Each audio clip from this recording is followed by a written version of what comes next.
Hey everyone, I'm Joe Ziegler, the game director of Valorant, and as you can see, we're all still working from home, but that won't stop us from listening and responding to your feedback. I first wanted to say thank you all for coming on this journey so far. It's been a wild 4 months since launch, and while we're still getting in the rhythm of shipping stable patches, I think Act 3 is going to be the best one yet. But today I'm not here to talk about all of Act 3. Just one set of changes coming across Act 3 of this year and Episode 2 of next year. Changes to one very important part of our game, competitive mode. Climbing the ranks is at the heart of the competitive experience of Valorant. But as we've seen from your feedback over the past 2 acts, this system is still in its early stages, and we know we need to do a better job of improving understanding of the system, rank progress, and high rank play. We want your ranked matches to always feel like you have a fair chance of winning, but we struggle to do that at the top ranks where it's harder to put solo players in fair matches. We've also heard from others that there's a desire for even more organized team play, but just not in the same queue. I want to say that we hear you on all of these things, and while some may take time to implement, please keep the feedback coming. We intend to continue growing and evolving Valorant for years to come, and a part of that is building it with you. And that was my piece. I just wanted to check in with you all before passing the mic off to David Cole, one of our game designers. He'll more clearly walk you through our assessment of the situation, as well as what we intend to do now and in upcoming months for Ranked.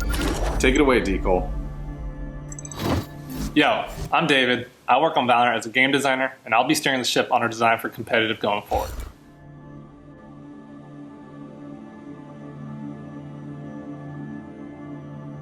When we were first setting up Ranked for launch, one big goal we had was to embrace social play, to let players from wider skill disparities play together, and to focus much of our ranked systems on personal progression.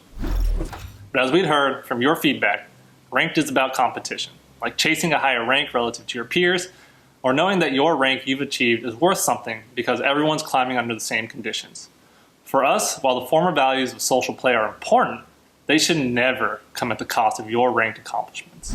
So, we're going to take a step back and simplify our goals with Ranked, which you'll see over the course of Act 3, and then next year in Episode 2, and beyond.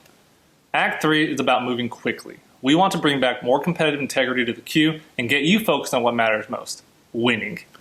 A team with a wide delta in rank definitely makes this harder. As such, we're going to tighten the restriction on rank disparities for competitive queue, reducing them from a 6 to a 3 rank difference. For example, the lowest rank a Diamond 3 can queue with is a Platinum 3, and the highest they can queue with is an Immortal 3. Additionally, Immortal plus rank movement will be purely impacted by wins or losses and how decisive the match outcome was. We're going to start here, learn how this impacts gameplay, and hopefully apply it to all their tiers by Episode 2. Along with reducing skill disparity in competitive, we are also adding the ability to select your preferred server. We can't fully guarantee you'll always get the server you want due to matchmaking reasons, but this feature will notably increase the chance to get your preferred game server. Next on our priority list is improving the experience of high-ranked players in the ranked climb.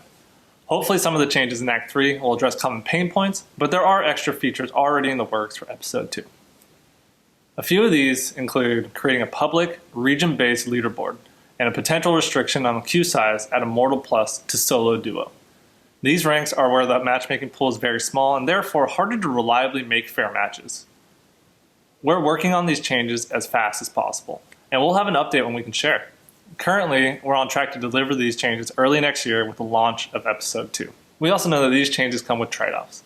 We know there are many of you who like to queue for competitive experience with friends of a wide skill range. We see this demand for this kind of team-based competition, and it's on our roadmap. We just believe this shouldn't be the focus of the competitive queue, and we'll hopefully have more news next year. Like all changes, we'll keep our ears to the ground to see what's working and what's not. Thanks, and keep us in check with your feedback.